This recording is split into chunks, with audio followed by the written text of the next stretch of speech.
Hello everyone, welcome back. तो इस video में हम डिस्कस कर रहे हैं डिस्प्लेसमेंट रिएक्शन से related equation. Okay, so question में है select from the following reaction या रिएक्शंस दैट इज या फिर आर पॉसिबल। एक रिएक्शन भी आंसर में आ सकती है या फिर एक से ज़्यादा भी आ सकती है। ठीक है, तो ये 4 रिएक्शंस दी है, इनमें से आपको बताना है कौन कौन सी रिएक्शन पॉसिबल है। देखो, हर एक ऐसे नहीं होता कि हर एक रिएक्शन ही पॉसिबल हो जाए। ठीक है, और ये डिस्प्लेसमेंट रिएक्शन का क्वेश्चन है। आप कहोगे कि मैम ऐसे कर लेते हैं कि कॉपर को सल्फेट के साथ कंबाइन कर लेते, एल्यूमिनियम को बाहर ले जाते, तो ऐसे हम डिस्प्लेसमेंट रिएक्शन लिख जाते। नहीं, हर एक डिस्प्लेसमेंट रिएक्शन पॉसिबल नहीं होती। डिस्प्लेसमेंट रिएक्शन वहीं पर होगी जहाँ पर रिएक्टिविटी के क्राइटेरियाज अच्छी तरह से सेटिस्फाई होगी। ठीक है, तो जब भी आपने डिस्प्लेसमेंट रिएक्शन के इस तरह के क्वेश्चंस आ जाए आपके पास कि कौन कौन सी रिएक्शन पॉसिबल है या नहीं है, तो सबसे पहले आपने माइंड में रखना है कि आपको रिएक्टिविटी सीरीज लिखनी है। ठीक है, आपको अपने आंसर में सबसे पहले रिएक्टिविटी सीरीज लिखनी है, उसके बेस पे ही आप इनका सॉल्यूशन निकाल पाओगे। तो रिएक्टिविटी सीरीज़ का एक मैंने ट्रिक भी बनाया है। अगर आपको वो ट्रिक देखना है तो मैं वीडियो का लिंक लास्ट में दे दूँगी, आप चेक कर सकते हो। ठीक है, तो रिएक्टिविटी सीरीज़ हम शॉर्टकट में लिखते हैं। पहले कैटरीना ने, इसकी सिर्फ सिंबल्स लिख रही हूँ, Na for sodium. Okay, Katrina ने कार, कैल्शियम, कार मांगी, ऑल्टो, जेन, फरारी, Fe आयरन का हो गया। ठीक है, फिर भी है क्यों, क्यों मतलब कॉपर, फिर भी है क्यों मिली, मिली का यहाँ पर आ जाएगा Pb, मरकरी होता है ना, मिली का हो जाएगा मरकरी जिसका सिंबल है Pb। फिर भी है क्यों मिली, सॉरी Pb तो लेड है, Hg हो जाएगा यहाँ पर। ठीक है, तो ये क्या है, ये है मरकरी। फिर भी है क्यों मिली सिल्वर, सिल्वर का आ जाएगा Ag, silver plated platinum Audi. ठीक है, ये हमने लिख लिया। अब क्या है, जैसे हम लेफ्ट से राइट जा रहे हैं तो यहाँ पर जो रिएक्टिविटी है, तो रिएक्टिविटी इन सभी एलिमेंट्स की क्या हो रही है, डिक्रीज हो रही है। तो हमने ये ऑर्डर डिक्रीजिंग ऑर्डर लिखा। ठीक है, तो इसका मतलब सबसे रिएक्टिव एलिमेंट कौन सा हुआ इस सीरीज का, पोटेशियम, और सबसे लोएस्ट कौन सा हुआ, गोल्ड। ठीक है, तो इसके बेसिस पे हमने ये क्वेश्चन अब सॉल्व करना है।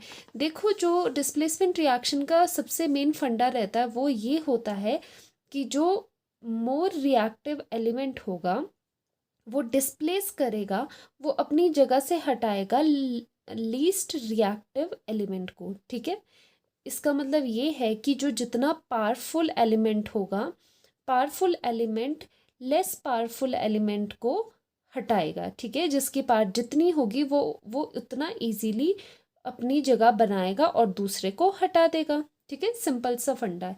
अब फर्स्ट रिएक्शन को पहले एग्जामिन करते हैं ज़रा। ठीक है, तो क्या कॉपर, ठीक है, कॉपर क्या एल्यूमिनियम को डिस्प्लेस कर लेगा इस रिएक्शन से, उसके लिए हमें कॉपर एंड एल्यूमिनियम की रिस्पेक्टिव इनकी रिएक्टिविटी को चेक करना होगा। तो चलो कॉपर एंड एल्यूमिनियम को चेक करते हैं। यहाँ पर सीरीज में कॉपर आ गया यहाँ पर एंड एल्यूमिनियम है यहाँ पर। इस तरफ क्या हो रहा है, रिएक्टिविटी डिक्रीज हो रही है, इसका मतलब इसकी रिएक्टिविटी ये कम रिएक्टिव है and aluminium is more reactive. ठीक है, तो अगर कॉपर लेस रिएक्टिव है, एल्यूमिनियम मोर रिएक्टिव है, तो ये रिएक्शन पॉसिबल नहीं है, क्योंकि कोई कम reactive element more reactive element को डिस्प्लेस नहीं कर सकता, क्योंकि ये तो मोर रिएक्टिव है, ज़्यादा अच्छे से ये बॉन्डेड होगा, स्ट्रांगली ये इसके साथ रिएक्शन कर रहा है। ठीक है, तो ऐसे में जो लेस रिएक्टिव है उसका आना यहाँ पर बनता ही नहीं है। So this reaction is not possible. Okay, so this is not possible. Again दूसरा चलते हैं, दूसरे में है क्या, जिंक आयरन को डिस्प्लेस कर पाएगा, उसके लिए जिंक एंड आयरन को कंपेयर कर लेते हैं। जिंक कहाँ आ रहा है, जिंक यहाँ पर आ रहा है। ठीक है, और आयरन कहाँ आ रहा है, आयरन यहाँ पर आ रहा है। अब रिएक्टिविटी सीरीज में क्या है, जिंक मोर रिएक्टिव है आयरन से। ठीक है। So this is more reactive, ठीक है, this is more reactive then iron. So ये क्या करेगा, ये यहाँ पर जाके आयरन को डिस्प्लेस करेगा, तो डिस्प्लेसमेंट रिएक्शन होगी। और क्या डिस्प्लेसमेंट रिएक्शन होगी, जिंक सल्फेट बनेगा प्लस आयरन बाहर हो जाएगा। ठीक है, इस तरह की रिएक्शन बन गई। सो this is possible, second reaction is possible. Third में चेक करते हैं, कॉपर एंड आयरन को चेक करते हैं। ठीक है, कॉपर कहाँ आ रहा है, यहाँ पर आ रहा है, और आयरन कहाँ पर आ रहा है, यहाँ पर आ रहा है। अब क्या होगा, जो आयरन है दैट इज मोर रिएक्टिव और कॉपर कम रिएक्टिव है, क्योंकि इस तरफ क्या हो रही है, रिएक्टिविटी सीरीज, रिएक्टिविटी डिक्रीज हो रही है। So this is again more reactive than copper. So this is more reactive than copper, इसलिए ये कॉपर सल्फेट में से कॉपर को बाहर फेंकेगा। ठीक है, और इसकी जगह ले लेगा, और क्या बनेगा, iron sulphate. So again third reaction is also feasible या फिर ऑल्सो पॉसिबल। फोर्थ रिएक्शन में चेक करना है हमें एल्यूमिनियम एंड जिंक को। ठीक है, जिंक कहाँ आ रहा है, जिंक आ रहा है यहाँ पर, और एल्यूमिनियम कहाँ आ रहा है, यहाँ पर।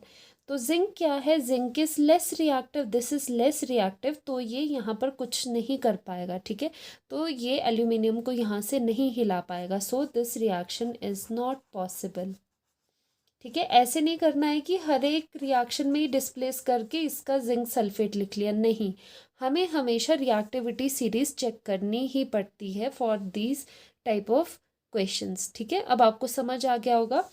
अब आंसर में हम क्या लिख सकते हैं, only second and third reactions are possible,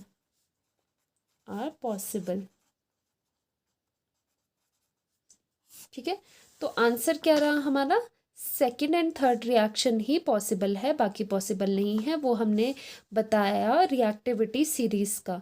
देखो, ये रिएक्टिविटी सीरीज बिल्कुल आपको लर्न होनी चाहिए, तभी आप इस तरह के क्वेश्चंस को सॉल्व कर सकते हो। बाकी आप इसका ट्रिक भी देख सकते हो, मैंने बनाया है कि किस तरह से आप इसे लिख सकते हो और इस तरह के क्वेश्चंस को सॉल्व कर सकते हो। ठीक है, और मिलते हैं नेक्स्ट वीडियो में। Till then take care, bye bye.